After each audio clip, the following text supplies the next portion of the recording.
देखिए, बिहार में स्टूडेंट्स, अभ्यर्थी, छात्र परेशान ही रहते हैं क्योंकि कॉम्पिटिटिव एग्जाम्स का सेक्टर ही ऐसा है कि हर बार कुछ ना कुछ हो ही जाता है। आज फिर से हम चर्चा करने बैठे हैं। नमस्कार, मैं हूं गरिमा भारती और आप लाइव सिटीज देख रहे हैं और मेरे साथ मेरे सहयोगी ताज हैं। तो ताज, आज हम लोग बात करने जा रहे हैं बीपीएससी टीआरई 4 के बारे में। मिथिलेश तिवारी ने क्या कहा है ये भी हम अपने दर्शकों को बताएंगे। साथ ही साथ एईडीओ री एग्जाम को लेकर क्या चर्चा चल रही है। उसके बाद एक बड़ा बदलाव बीपीएससी में हुआ है। ऑप्शन ई का मसला क्या है, इस पर भी बातचीत करेंगे। इसके अलावे बहुत सारे लोग कमेंट्स में पूछते हैं कि बीपीएससी 17वीं के फाइनल रिजल्ट का क्या हुआ, इस पर भी बात करनी जरूरी है, इस पर भी चर्चा होनी जरूरी है, तो इस पर भी हम बातचीत करेंगे। इसके अलावा स्पेशल टीचर रिक्रूटमेंट जो है उसका मसला कहां तक पहुंचा है, क्योंकि इसको लेकर भी हमारे पास सवाल आते हैं। तो कुल मिलाकर हम बातचीत करने जा रहे हैं हाल फिलहाल में जितने भी कॉम्पिटिटिव एग्जाम्स हुए हैं नौकरियों के लिए और उनकी जो बहाली अटकी हुई है या फिर उनका फॉर्म अटका हुआ है, उसको लेकर फिलहाल क्या माहौल चल रहा है, क्या अपडेट आया है। तो ताज, आज हमने आपने सबने सुना कि मिथिलेश तिवारी ने क्या कहा। जी बिल्कुल, 20 से 25 मई की क्या बात कर रहे हैं वो। जी आप जैसे कि हम लोगों ने सुना, हमारे रिपोर्टर वहां बातचीत की है शिक्षा मंत्री से, सुमन ने बात की। बिल्कुल, सुमन ने बात की थी कि 20 से 25 के बीच में बड़े बदलाव देखने को मिलेंगे शिक्षा विभाग में। और उन्होंने टीआरई 4 को लेकर यह कह दिया कि डेट तो अभी नहीं बताएंगे, लेकिन हाँ आपको फोन जाएगा, आइए और उस दिन हम बड़े घोषणा करेंगे टीआरई 4 को लेकर। यानी कि टीआरई 4 के बारे में पूरा शेड्यूल बताएंगे कि कैसे टीआरई 4 हम लेने जा रहे हैं। टीआरई 4 में जो प्री मेंस का जो छात्र आंदोलन किए उसके बारे में भी उसी दिन पता चलेगा कि प्री मेंस है या नहीं है। इसके अलावा जो है 20 और 25 का ये बदलाव, इससे अब शिक्षकों में भी हड़कंप मच गया है, क्योंकि शिक्षा विभाग मतलब पूरा शिक्षा विभाग, जो पहले से भी टीचर हैं जो अब भी बनेंगे, तो 20 से 25। और इसके अलावा उन्होंने दिन तो नहीं बताया है। सुमन ने बातचीत की थी दिन पूछने की, एग्जैक्ट डेट बताइए। टीआरई 4 वाले परेशान हो गए, आंदोलन भी किए थे, तो उन्होंने कहा कि पूरी की पूरी शेड्यूल जारी करेंगे और बजाफ्ते आप लोग को बुलाएंगे और बताएंगे कि हम कैंडिडेट के लिए क्या स्टेप लेने जा रहे हैं। तो एक उनका वो बयान याद करिए जब उन्होंने आंदोलन के बाद ये कह दिया था कि अगर अभ्यर्थी आंदोलन नहीं करेंगे तो हमें अच्छा लगेगा, हमारे पास आए, हमसे बात करें। उन्होंने महिलाओं के लिए कह दिया था कि बेटियों को जरूरत नहीं है सड़क पर उतरने की। एजिटेशन और एजुकेशन को लेकर भी बड़ा मसला हो गया था। लेकिन अच्छी बात यह है कि थोड़ी सी आप कह सकते हैं कि रोशनी की किरण वाली बात है कि चलिए कम से कम उन्होंने बीपीएससी टीआरई 4 को लेकर कुछ तो कहा है। उन्होंने कहा है कि शिक्षा विभाग को लेकर कई सारे बड़े फैसले होंगे। 20 से 25 मई के बीच में इंतजार करिए। तो 20 से 25 मई के बीच में शिक्षा विभाग से जुड़े हुए जितने भी वेबसाइट्स हैं या फिर जो भी फॉर्म आपने भरा है उसको आप समय समय पर चेक करते रहें, ये हमारी सलाह है। और उन्होंने ये भी कहा है कि आने वाले समय में हम जो भी करने जाएंगे वो लोगों को पता चल जाएगा। यानी कि डेट नहीं बताई है, लेकिन ये कहा है कि मतलब कुछ तो होने वाला है। टीआरई 4 के मुद्दे पर उन्होंने अपनी ये बातें कही है कि टीआरई 4 को लेकर बैठक कर रहे हैं, हम सारा फाइल मंगवा रहे हैं, जांच कर रहे हैं। लेकिन देखिए कवायद शुरू हो गई है काम करने की। कवायद शुरू बात ये भी है कि अगर हम लोग मंत्री की बातें करते हैं तो छात्रों की भी बातों को सुनना पड़ेगा, क्योंकि छात्र काफी लंबे समय से ये डेट देख रहे हैं। डेट सुनने 48 घंटे में, 72 घंटे में, इस दिन उस दिन, मतलब पॉडकास्ट निकाला, बीपीएससी आयोग, सब कुछ। तो छात्र अब 20 से 25 आज के बारे में उन्होंने बोला 20 से 25 मई, तो अब तो देखा जाए क्या हो रहा है। बिल्कुल देखने वाली बात होगी कि क्या होता है। और ताज, आपने बिल्कुल सही कहा कि अधिकारी लोग या फिर मंत्रियों की बात सुनने से बहुत ज़्यादा ज़रूरी है कि हम छात्रों की बात सुने। और बेशक हम छात्रों की बात समझ रहे हैं और आज हम और आप उनके लिए ही बैठे हुए हैं ताकि चर्चा आगे बढ़े, बात आगे बढ़े, लोग हमें सुने और उनकी बात को हम आगे पहुंचा पाएं। अब एईडीओ एग्जाम का भी हाल जान लेते हैं। माल प्रैक्टिस की वजह से ईडीओ की एग्जाम जो है वो रद्द कर दी गई थी, उसकी परीक्षा। उसके बाद बीपीएससी की बड़ी किरकिरी हुई। लोगों ने कहा कि कैसे ब्लैकलिस्टेड कंपनी को आप काम दे सकते हैं, टेंडर दे सकते हैं। तो अभी फिलहाल क्या उसका अपडेट है, एग्जाम को लेकर कुछ बात चल रही है? जी बिल्कुल, देखिए एईडीओ की पूरी परीक्षाएं रद्द कर दी गई है और उसके बाद न्यू एग्जाम डेट अभी तक नहीं आए हैं। उसके बाद कवायद आपने देखी कि बीपीएससी एईडीओ में अब प्री और मेंस होगा। पहले सिंगल स्टेज एग्जाम था, पहला एग्जाम दीजिए, फाइनली डीवी होगा, आप जॉब करेंगे एईडीओ। लेकिन अब भी हमने काफ़ी सारे छात्रों से बातचीत की ऑफ द कैमरा, और बाकी सारे टीचर्स से भी हमने बातचीत की आज भी। तो उनका ये कहना है कि अगर ये प्री और मेंस एईडीओ का लेंगे री एग्जाम अगर प्री मेंस लेंगे तो इन्हें बिहार सीजीएल और एसआई के तरह एग्जाम कंडक्ट करवाना पड़ेगा। आपको बता दें कि अब इसमें उहापोह की ये स्थिति फंस गई, क्या फिर से फॉर्म भरे जाएंगे?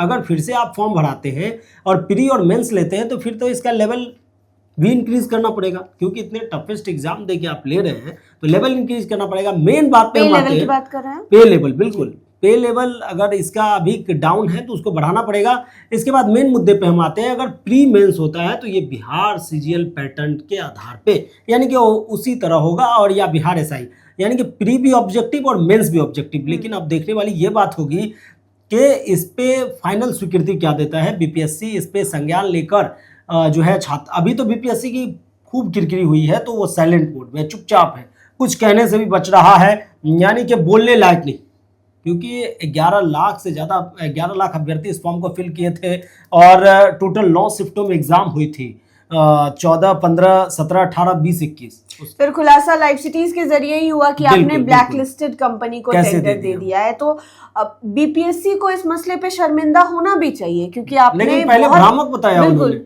पहले भ्रामक बताया, बाद में जो रिजल्ट निकल कर आया खुद सरकार ने एक्शन लिया, सम्राट चौधरी ने एक्शन लिया, सारा कुछ आप देखिए कि किस कदर मुन्ना भाई गैंग समस्तीपुर, छपरा हो, नालंदा हो, हर जगह एक्टिव एसआईटी का गठन हुआ, 9 सदस्यीय टीमें का। बीपीएससी तो मानने से इनकार कर रहा था भाई, वो तो एक्सेप्ट नहीं कर रहा था। लेकिन अब हम बता दें कि एईडीओ री एग्जाम के बारे में अभी तो उम्मीद मत कीजिए, क्योंकि अभी बीपीएससी कुछ भी कहने की स्थिति में नहीं है।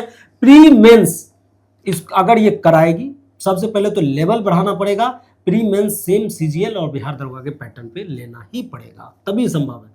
लेकिन हम ये भी कह सकते हैं कि कभी भी कुछ भी हो सकता है, क्योंकि नई कैबिनेट बनी है, नई सरकार आई है और धराधर नए फैसले लिए जा रहे हैं। कैबिनेट की कितनी सारी बैठकें हो गई, इस बीच में बहुत सारी घोषणाएं हो गई हैं। आज भी लाइव सिटीज पर आपने देखा होगा खबर की कैसे बिहार दरोगा की कई सारी भर्तियां आई। तो कुछ भी हो सकता है। फिलहाल हमारे पास अभी तक कोई पुख्ता जानकारी निकल कर नहीं आई है कि एईडीओ की परीक्षा को लेकर। हम लोग भी एक, अगर स्टूडेंट और एजुकेशन देख रहे हैं तो हम लोग भी, अगर प्री मेंस है तो यही एक आधार है कि आप इसी पैटर्न पे एईडीओ का री एग्जाम ले सकते हैं, लेकिन बशर्ते उसका लेवल भी आपको बढ़ाना पड़ेगा, पे लेवल बढ़ाना होगा। और इसके बाद जो है, अगर आप नए ऑनलाइन आवेदन लाते हैं तो फिर तो मसला फंसेगा। बिल्कुल। अब बात कर लेते हैं ताज ऑप्शन ई के बारे में। हमने शुरुआत में ही कहा कि बीपीएससी ने बड़ा बदलाव कर दिया है। ऑप्शन ई क्या है, इससे अभ्यर्थियों की, परीक्षार्थियों की परेशानी कैसे बढ़ जाएगी, हम इस बात को जानेंगे। सबसे पहले ताज, आप एकदम संक्षिप्त में बता दीजिए कि ऑप्शन ई वाला जो मसला है वो क्या है, क्या बदलाव है? बिल्कुल, ऑप्शन ई वाले मसला पे बीपीएससी ने अब से ये लागू कर दिया है, और छात्र ध्यान से ये सुन ले, अगर आप क्वेश्चन अटेम्प्ट नहीं करते थे तो छोड़ देते थे, हम नहीं बनाए हैं ऑप्शन, कुछ नहीं भर रहे, छोड़ दे रहे। अब आप बनाएं या नहीं बनाएं, ऑप्शन ई हर हाल में आपको फिल करना है। अगर आप फिल नहीं करते, ऐसे ही ब्लैंक छोड़ दे रहे, तो 1/3 निगेटिव आपका वहां चला जाएगा। मान के चलिए, संक्षिप्त में हम बता दें, 150 क्वेश्चन है, कोई छात्र 100 क्वेश्चन अटेम्प्ट किया तो नॉर्मल है कि हाँ उसने ABCD कलर कर दिया। उसके बाद अगर 20 क्वेश्चन नहीं आ रहा था तो उसको ई भरना ही है, और 30 क्वेश्चन अगर उन्होंने ऐसे ही छोड़ दिया, ABCD कुछ नहीं भरा, तो वहां 1/3 के हिसाब से 10 मार्क्स का उसको लॉस हो जाएगा। और बीपीएससी में बहुत बड़ा बदलाव। लेकिन इसको छात्रों के हिसाब से हम लोग भी देखेंगे कि आप टाइमिंग कहाँ दे रहे हैं। बिल्कुल, अगर आप कितना बड़ा प्रेशर होता है एग्जाम हॉल के अंदर, OMR को फिल करना अपने आप में युद्ध लड़ने के बराबर होता है एग्जाम हॉल में। तो आप अगर छात्रों को टाइम नहीं बढ़ाएंगे, अगर बीपीएससी 72 लेने जा रहे हैं या कोई भी आप एग्जाम लेने जा रहे हैं, तो आप तो टाइम भी बढ़ाइए, क्योंकि ये ऑप्शन है, सब सोच के भरेंगे ना। तो बीपीएससी को टाइम बढ़ाने पे भी, टाइम फेज में परिवर्तन करना चाहिए एग्जाम के। बिल्कुल सही कहा आपने कि टाइमिंग की बात जरूर हो जाएगी। कि पहले ऐसा हुआ करता था कि 4 ऑप्शन होते थे एक सवाल के, A, B, C और D। स्टूडेंट्स को, परीक्षार्थियों को अगर उनमें से कंफ्यूजन होता था कि ये जवाब हमें नहीं पता है, तो वो ब्लैंक छोड़ के आगे बढ़ जाते थे। अब क्या हो गया है कि आप ब्लैंक छोड़िएगा तब भी आपकी नेगेटिव मार्किंग होगी। पहले गलत लिखने पर नेगेटिव मार्किंग होती थी, तो लोग सेफ साइड खेलते थे कि बहुत कंफ्यूजन है, नहीं पता है तो चलो छोड़ के निकल जाते हैं, कम से कम वो नेगेटिव मार्किंग उनकी बच जाती थी। लेकिन अगर समय तो आपको बीपीएससी उतना ही दे रही है जितना पहले दिया करती थी, लेकिन अब आपको हर एक क्वेश्चन एक हिसाब से अटेम्प्ट ही करना है, मतलब रंगना है आपको। अगर आपको नहीं पता है तो ऑप्शन ई जो है वो नहीं पता का ऑप्शन है। चारों में आप कंफ्यूज हैं तो आपको ऑप्शन ई भरना ही होगा। तो इसके बहुत सारे ड्रॉबैक्स भी है, जैसे कि आपने टाइमिंग की बात कही, ये हो जाएगा कि ओएमआर शीट भरने में भी गड़बड़ी हो सकती है, प्रेशर बढ़ जाएगा। और खास करके जो नए स्टूडेंट्स हैं, जो पहली बार एग्जाम दे रहे हैं, जो सालों से सुनते आ रहे हैं हर छोटे बड़े एग्जाम में ABCD के बारे में, अब एक ई आ गया है। कितनी बार ऐसा होगा कि पुराने जिन्होंने एक दो बार परीक्षा दे दी है वो पुराने पैटर्न को दिमाग में याद रखेंगे और ई को भरना भूल जाएंगे। कितने स्टूडेंट्स हो सकता है कि क्वेश्चन देख के ही कंफ्यूज हो जाए। तो ये फैसला आप देखना होगा कि स्टूडेंट्स के क्या रिएक्शन निकल कर आते हैं इसमें। लेकिन ऑप्शन ई वाला अगर फैसला लिया गया है तो समय को बेशक बढ़ाना चाहिए, क्योंकि OMR को रंगने में समय लगता है, क्योंकि आप ऐसे नहीं रख सकते हैं, बाहर भी नहीं निकलना चाहिए, वो खराब भी नहीं होना चाहिए, वो पूरी तरह भरना भी चाहिए, क्योंकि इंसान नहीं कंप्यूटर चेक करेगा, गलती भी नहीं होनी चाहिए। तो ऑप्शन ई का जो बदलाव है वो बीपीएससी में किया गया है। आगे बढ़ते हैं ताज। TRE 4 को लेकर हमने बात कर ली है, हमने AEDO परीक्षा को लेकर बात कर ली है, लेकिन एक सवाल जो हमसे लगातार पूछा जा रहा है हर जगह पर, हमारे सोशल मीडिया कमेंट पर भी, लाइव सिटीज के वीडियोस के नीचे भी हम देखते हैं कमेंट में लोग सवाल पूछते हैं कि 70वीं BPSC की फाइनल रिजल्ट का आखिरकार क्या हुआ। बिल्कुल, 70वीं BPSC जो BPSC इतिहास का सबसे कंट्रोवर्शियल और सबसे ज्यादा सीट वाली परीक्षा, पीटी मेंस फाइनल, पीटी में आंदोलन, कितने कुछ हुए, उस संदर्भ में हम नहीं जाएंगे, समय बहुत कम है। लेकिन BPSC 70 रिजल्ट के बारे में हम बता दें कि जो डिसेबिलिटी टेस्ट है, जो भी DQ या PWD कैटेगरी के कैंडिडेट थे, उनके टेस्ट IGMS पटना में हो चुके हैं। मई में अगर सब कुछ ठीक रहा तो मई कि लास्ट वीक में ही रिजल्ट फाइनल हो जाएगा। BPSC 70वीं का 2000 plus seat, 200 SDM, 136 DSP, state tax commissioner, 168 BPSC इतिहास की सबसे बड़ी बहाली। 13 मई को IGMS पटना में जांच हो गए हैं, टेस्ट हो गए हैं। यानी कि उनके तरफ से तो यही कहा जा रहा था ना कि डिसेबिलिटी का जो मतलब उसको जांच वेरिफिकेशन है, उसी को लेकर देरी हो रही है। तो एक जो हर्डल था वो पूरी तरीके से दूर हो गया है, IGMS में जांच हो गई है।